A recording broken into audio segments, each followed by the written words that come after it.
Hello everybody, and welcome back for another action figure review. I have moved outside because the weather is still decent here, and I figured that I would make another classic action figure review. This time we're taking a look at the Texas Chainsaw Massacre Leatherface from Sideshow.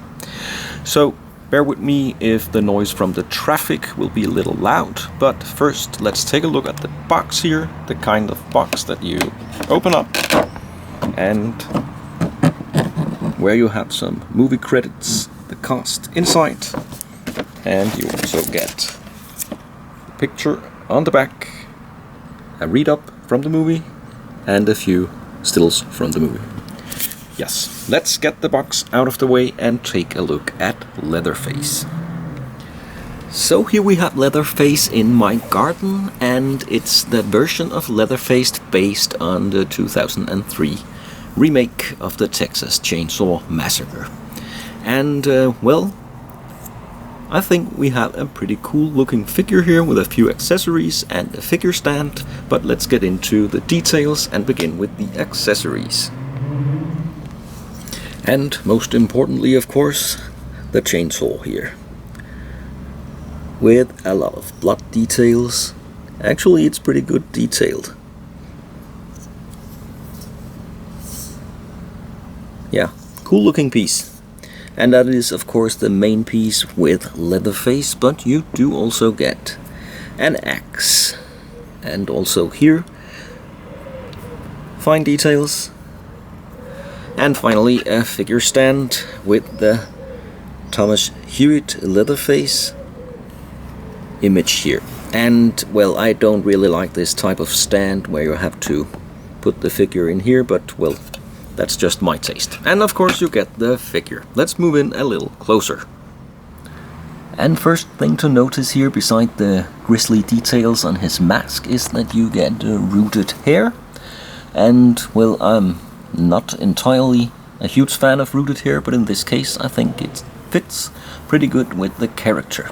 Then you have the bloody leather apron here, his shirt, some kind of leather gauntlets, and ordinary pants and shoes. And on the back here you can see you can probably remove the apron if you like, and then you can display him without. You don't get any extra hands. You get a pair of detailed hands here with rings on his fingers, and they are meant to hold the chainsaw and of course the axe as well, but no extra hands, typically with Sideshow. Another typical Sideshow thing is the articulation. Well, you don't get that much. You can turn his head and you can also move it up, but not that much down. You can lean the body forward and back, and you also get a good range of movement in his arms and in his hands. And the legs, also pretty good articulation. They bend about 90 degrees at the knees, but then you get these pair of almost Frankenstein looking type boots, and they turn here, but they don't move in any other direction. So it's well, the figure can stand, but you can't really get a lot of wide stands or anything. Well, you can always discuss whether it's necessary for a character like Leatherface, but I would have liked a little more articulation in his ankles.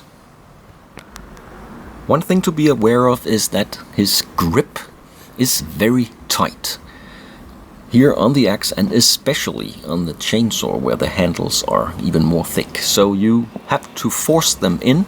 It's possible, and you can do it without damaging the fingers, and then he has a very, very tight grip on his tools, so to speak. Well, but for now I will leave you with my opinion about this version of Leatherface, and then I'll sum up this outside review.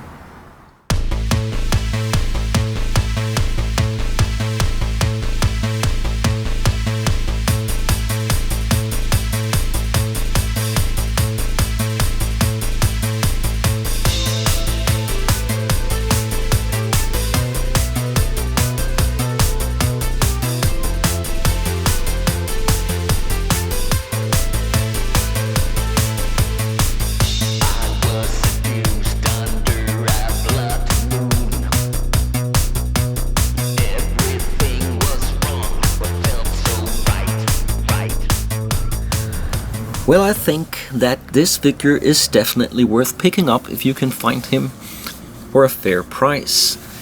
If you are familiar with Sideshow figures, you pretty much know what to expect with the articulation and the overall quality. I think he is actually one of the better made figures, and I think he is a worthy and cool representation of Leatherface. And here we have him, of course, with the chainsaw, which is, I guess, how most of you, and including myself, would like to display him. Thanks a lot for watching this review. Leave a comment and subscribe if you would like to see more.